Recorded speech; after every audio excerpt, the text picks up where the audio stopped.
Just to remind folks out there, back in 2015, you were supposed to go, but of course the massive earthquakes happened. Yes. It prevented you from climbing that mountain, That's obviously. right. Yeah, we got you to were stuck Kathmandu, there. But, So then you had the opportunity, like 4 days before you left, to go and Yes. fulfill this dream. So you went. You only had a couple of days training from our last conversation. yeah, I didn't actually even really train. I was Right. just ready packing, and I had to get my visa for my Nepal travel visa. So I had a lot of things I need to organize. So, and there was no training, absolutely. So I went just flying by the seat of my pants, which is how I roll, clearly. so. And it was unbelievable. I did it, and it was magical and stunning and breathtaking, and just, it was a dream come true. Well, I mean, it certainly looked like you had an amazing time because, I mean, Yeah. the pictures you showed me, the videos you sent, like, it's incredible. And I mean, like, it's full circle now because It's now full you've circle. actually got to do it. So talk about that experience Yeah. of actually getting to go and do this climb. I think what was, I was really worried I was going to be sort of an emotional wreck when I landed in Kathmandu, because of course the last time we left, the earth was still trembling. We didn't get to do our trek, and you know, death surrounded us. So I wasn't sure how I was going to react landing in Kathmandu. And honestly, we walk out of the plane and you go down the steps and you're on the tarmac there and walking through, and I was so peaceful. I felt so good. I had zero sort of upset and crazy emotion going on. I just felt this massive amount of peace and I'm here and this is where I'm supposed to be.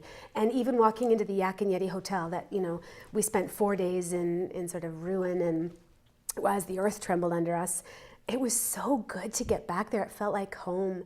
And we spent our first day in the streets of Tamil, and I went back to the places that I experienced, you know, the tree that I stood under as the earth shook, and I went back into the tea shop that Brandy and I were in when the earthquake struck, and I spoke to the man, and it was just so cathartic. I felt so much peace and so much joy that I didn't have any moments of like complete and utter breakdown. I had a moment on the mountain, and I'll tell you about that. But other than that, it just felt really right and really full circle for me. So let's get into it. So you did the trek. So and talk about that experience there. Flying into Lukla, which is the most dangerous airport in the world, was insanely incredible. It was so fabulous. So anyone out there, you need to Google Lukla, Lukla. It's just an amazing airport. So we started our trek there on May 1st. And we walked through these incredible villages and, you know, up sides of mountains and down into valleys, across suspension bridges. You've got a video of that as well.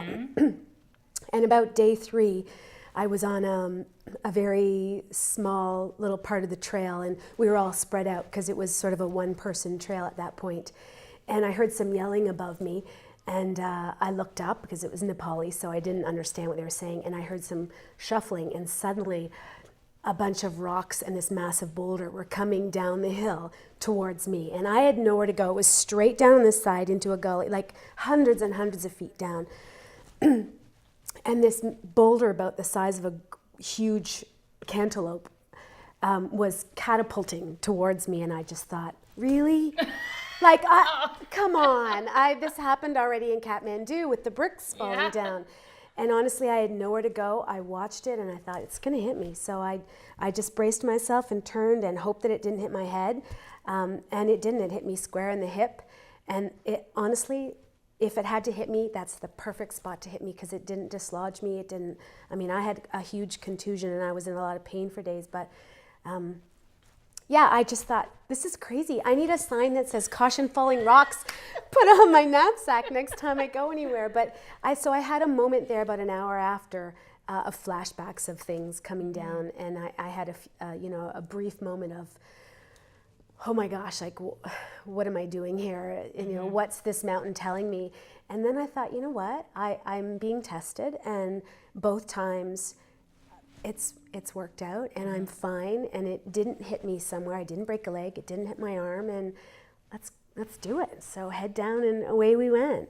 Yeah. And so when you got there?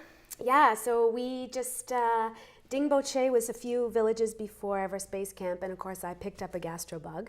I eluded the altitude sickness, but I did get quite ill. So my actual trek to Everest Base Camp was, I was in a little bit of a fog and a blur. So there's pictures of me, so I know I was there. But I didn't have anything to eat for about 5 days. Oh, wow. 2 days there and 3 days after. I was really sick. But you know what? Honestly, I was not going to be the one that didn't do it. I was not going to not make it. Like, this is my third time. I'm getting there. So Sick or not sick. Sick or not sick, it was head down, one foot in front of the other, and I just kept thinking of my daughter, thinking she's going to be so proud of me that I did it. She was so excited I was going. So yeah, there was no question I wasn't going to be there. And magical, like completely magical. Completely magical. Yeah. I don't know how else you can describe it. So you get there, I mean, and you're done. You just said like after it's the third time, and you're done. I'm done. I did it. Yeah, and we all did it. The entire team made it. So, and what a team! Like, it was fabulous. There were 7 of us from the original 2015 team that were there, and the rest were alumni team from different treks. So I knew some of them from Kilimanjaro, and oh my gosh, it was just epic. It was the best experience, and I so want to go back. I don't necessarily want to do the entire trek again, but I really want to go back and do some different passes and different treks there, because it's such an incredible country. You still have to come back down though, right? Yeah, but yeah, exactly. And actually at Everest Base Camp, I was really ill. Like really ill. And I remember the assistant leader saying, okay, get your headlamps and your big puffy jacket ready. And my heart sunk, because I thought, oh, those are 2 things I took out because I was trying to lighten my load. And I found out later that a lot of us did that because I didn't consider.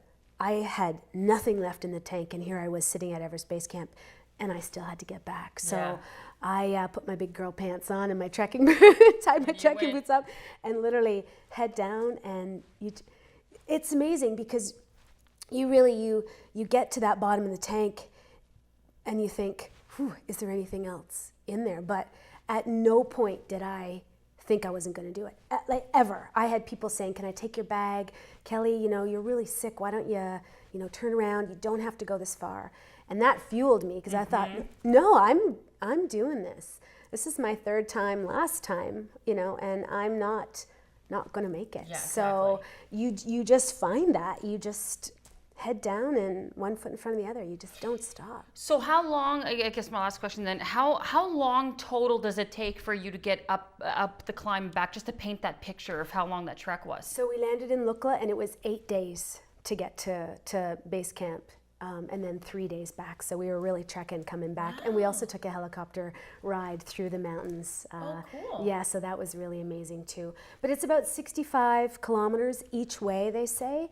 But up and down and up and down, and there's times where you're steadying yourself on big boulders, and there's beautiful trails and cliffs to the side and stairs for days. And there was one day where we literally climbed stairs into the mist for over an hour, and we couldn't see anything but the stairs in front of us. And we got into a village called Tingboshe, and we didn't know what it looked like because it was so misty, and you could kind of see things appearing. And we, had our dinner, woke up in the morning, and we had a view of Everest. It was clear, and there was 360-degree view of mountains around us. It was absolutely breathtaking, in a beautiful monastery, and it's just, you can't put it into words. There aren't words in the English language to describe the beauty of it.